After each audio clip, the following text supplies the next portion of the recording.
All right. Well, Damien, thank you very much for joining us. It's a Thank pleasure you. to have you here. You say that Lafayette Square invests in mid-market companies in some underserved areas.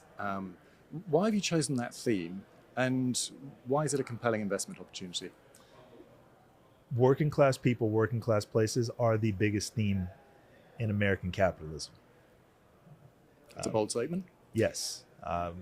When you look at the data, you have 150,000 companies in the US with revenue of 10 million to $1 billion. 90% of those businesses are privately held, non sponsored borrowers. Those companies are critical to the economy. They employ 50 million workers. That's a third of the labor force in the US. So, this is the big opportunity, as it were, in US private credit. It's non sponsored, it's lower middle market, it's critical to the economy. But then that teases out some of the opportunities and challenges that reside in that data set. You know, more than 2/3 of Americans live check to check. It's awful what's happening with healthcare and retirement benefits for working class people. Private credit lends in really only 5 states that consume more than half of the capital. California, Texas, Florida, New York, Illinois dominate private credit. And if you study the zip codes within those markets, most of the money goes to rich zip codes.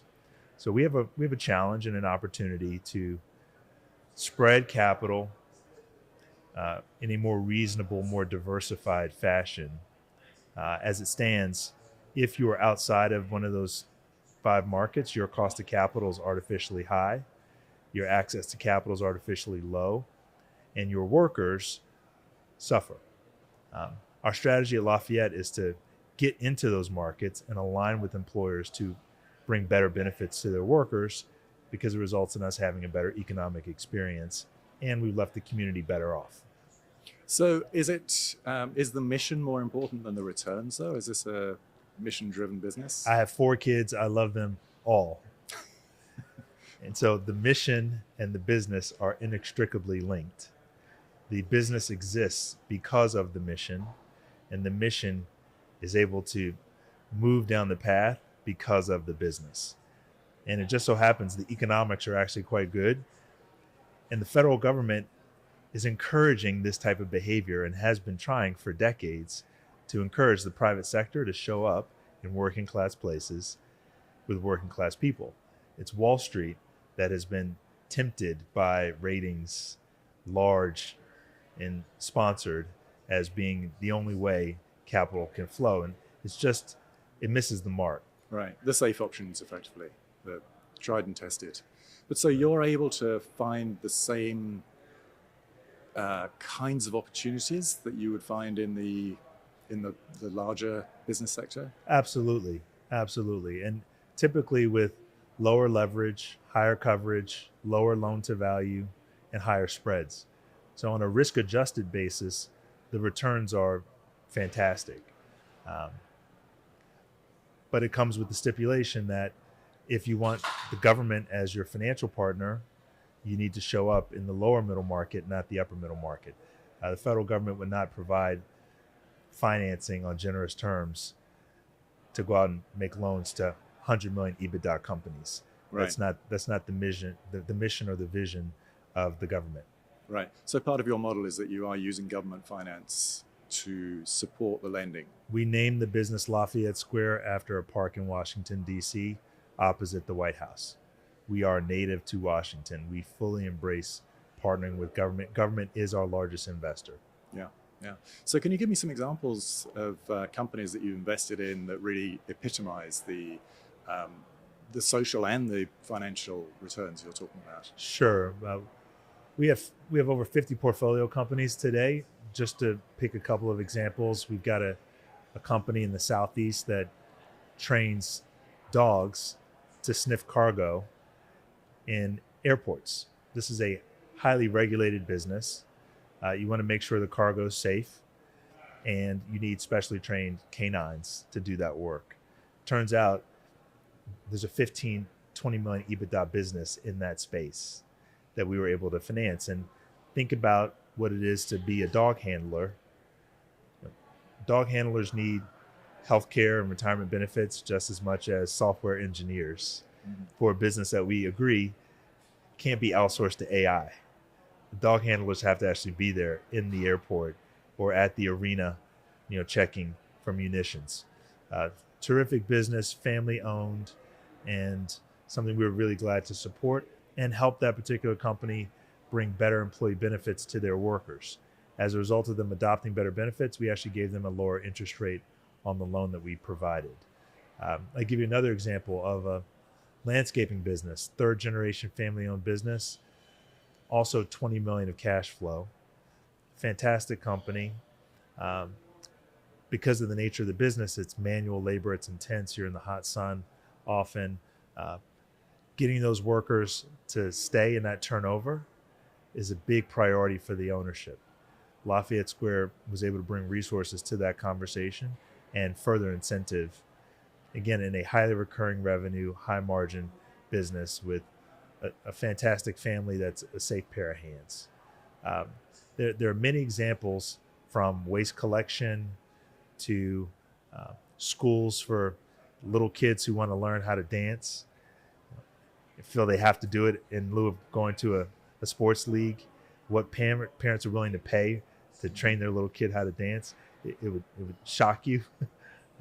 So we've got this great mix of terrific businesses, but the labor piece always comes out. If you have less than 500 workers and a good chunk of them are living check to check and their identity is tied to the company, how do we square this circle? How do we figure out how to properly finance the business, how to reduce turnover, and increase healthcare and retirement for the workers in one fell swoop? That's our priority as Lafayette Square. And so the sort of investors that you're inviting in to work with you and who are attracted by your model, is it a subset of investors, or does it still appeal to the general investor community? It's interesting. Many of our peers focus on retail investors. We have purposefully focused on institutional investors. So the people who found this attractive tend to be very large check writers, 8, 9-figure check writers, who have exposure to private credit and want something that's differentiated and diversifying. And that's what we deliver. Yeah.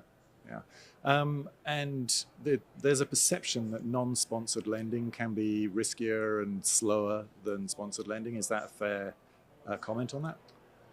I think the data shows covenants are important, and a lender who has covenants has a huge advantage over a lender who does not. I think the data also shows leverage is more indicative of riskiness than size EBITDA. Moody's has published research on this, but it's not discussed often enough. Cov-lite, high leverage attachment points, that's dangerous. It doesn't matter if it's sponsored or non-sponsored. It just so happens most of the non-sponsored borrowers are prepared to accept covenants and have leverage attachment points which are actually lower than one would find certainly in the broadly syndicated loan market. Yeah. So I think conservatism by the lender always matters, but it turns out there's a huge addressable market of quality businesses not being served by banks, largely not being served by private credit, who have well-run, conservatively capitalized businesses. That's who we're looking for. Yeah. And it sounds like you're having a real impact on those businesses as well by providing them credit in areas where otherwise they wouldn't necessarily be able to get it. Absolutely. Our capital and our managerial assistance, where we help with employee benefits, are being received by borrowers as an essential service. The supply-demand dynamics are awful for entrepreneurs today. Banks have consolidated to a point 85% of deposits are controlled by 10 institutions. Those banks are not focused on lower middle market lending by and large. And private credit, as we've discussed, has largely sent the fee-paying AUM to 1 or 2 strategies that leave out these entrepreneurs. We see a fantastic opportunity to partner with them, help their businesses grow, and also make a difference for communities. Yeah, that's great. So final question. I know you've only very recently arrived at the event, but what's been your experience of the private debt investor network so far? PDI is great. You see old friends, you see existing investors, you see peers in the business. It's an opportunity to learn and get some new content. And in this competitive game of ours, it's good to actually be on a journey with fellow travelers who come with goodwill and are able to get a fresh perspective on where the industry is headed. Yeah, great. Well, I hope that you enjoy the rest of your time here, and thank you very much for joining us. Thank you.